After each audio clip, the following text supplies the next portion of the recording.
सबसे पहले तो मैं आप सबसे माफी चाहता हूँ क्योंकि मैं देरी से यहाँ आया। मैं आपके बीच में पूर्वांचल समाज का जो मिलन समारोह था वहाँ आ रहा हूँ।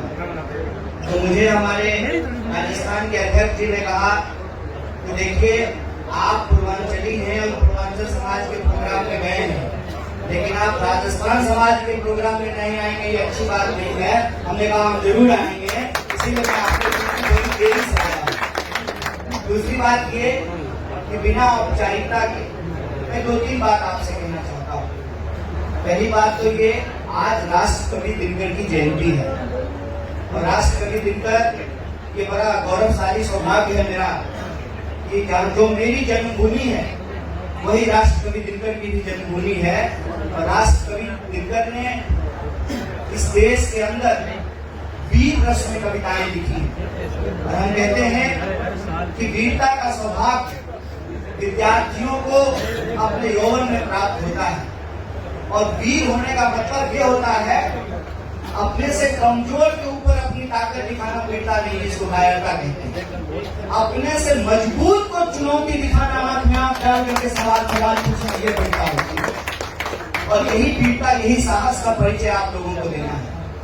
आप जानते हैं कि दिल्ली विश्वविद्यालय देश का सबसे प्रतिष्ठित विश्वविद्यालय है, आज भी, लेकिन उस विश्वविद्यालय की स्थिति लगातार बिगड़ रही है और इसकी मूल वजह यह है कि यह जो सरकार इस देश में बैठी हुई है ये पढ़ाई लिखाई के खिलाफ है।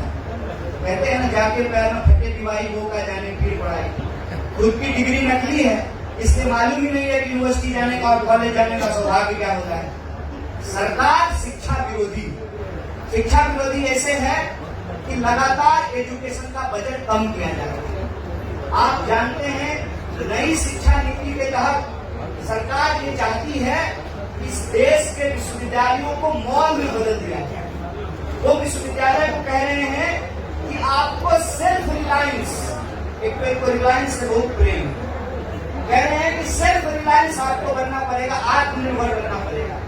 तो मैं कहता हूं कि विश्वविद्यालय का काम मुनाफा कमाना नहीं होता है, विश्वविद्यालय का काम इन्वेस्ट करना होता है।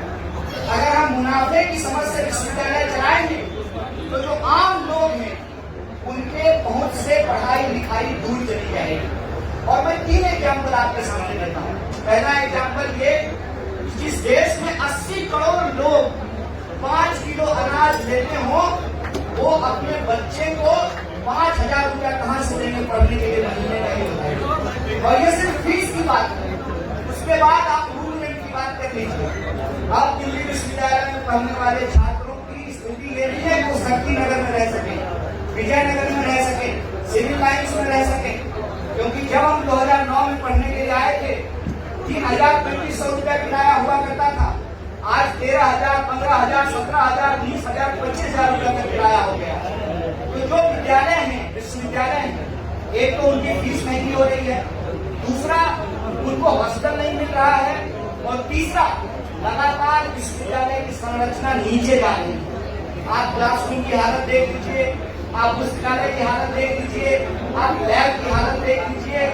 इसीलिए छात्र संघ का मतलब सिर्फ ये नहीं है कि हमको वोट दे दीजिए, चुनाव जीत जाएंगे, उसके बाद बायोडेटा लेकर के यूनियंस का चक्कर लगाते रहेंगे, हमको एमपी बनाइए, एमएलए बनाइए।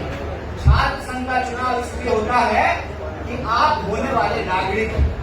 आज अगर आप अपने अधिकार को समझेंगे तो कल को आपको देश की सरकार चुनने में मदद मिलेगी। और आप जानते हैं कि विश्वविद्यालय की राजनीति को, विश्वविद्यालय के छात्र आंदोलन को समाप्त कर दिया गया। किस लिए समाप्त किया गया? इसलिए समाप्त किया गया है कि देश में कोई बदलाव न हो सके। याद रखिएगा, देश और दुनिया में कोई भी परिवर्तन विद्यार्थी लेकर के आता है। मैं आपको याद दिलाना चाहता हूं, जब कांग्रेस पार्टी एक तरफा चुनाव देश में जीता करती थी तो उसको चुनौती देने का काम अगर किसी ने किया था तो विद्यार्थियों ने किया था। इस बात याद रखिएगा। और जब भी कोई सत्ता निरंकुश हो, तानाशाही हो, तो ये जरूरी हो जाता है कि विद्यार्थियों को जिम्मेवारी अपने कंधे में लेना पड़ेगा। मुझे बहुत खुशी है कि एबीवीपी से जुड़े हुए कई साथी आज एनएसयूआई से जुड़े हैं, क्योंकि वह इस बात को समझने लगे हैं। वो समझने लगे हैं कि किस तरह से हम विद्यार्थियों को आपस में विचारधारा के नाम पे बांटा जाता है, किस तरह से हम विद्यार्थियों को आपस में लड़ाया जाता है, किस तरीके से हमको आपस में लड़ा करके हमारे अधिकार हमसे छीने जाते हैं। इसीलिए आज हमारे सामने सबसे बड़ी चुनौती ये है कि हम एकजुट रहें, हम एकताबद्ध रहें। दूसरा, जो फीस वृद्धि लगातार हो रही है, शिक्षा बेचने की चीज नहीं है, मुनाफे की चीज नहीं है। शिक्षा हमारा बुनियादी अधिकार है, शिक्षा हमारा संवैधानिक अधिकार है, शिक्षा सबको मिलनी चाहिए। और तीसरी बात यह है कि शिक्षा जो सबका बुनियादी अधिकार है, तो हमको अपने शिक्षण संस्थानों को बचाना है। शिक्षण संस्थानों को बचाने के लिए जरूरी है हमारा घर है, हम ही संभालेंगे ना, हमारा क्लासरूम है, हम ही संभालेंगे ना, हमारा विश्वविद्यालय है, हम ही को संभालना पड़ेगा, हमारा विद्यालय है, हम ही को संभालना पड़ेगा। इसीलिए आप इस चुनाव को 4-5 दिन का जलसा मत समझिए।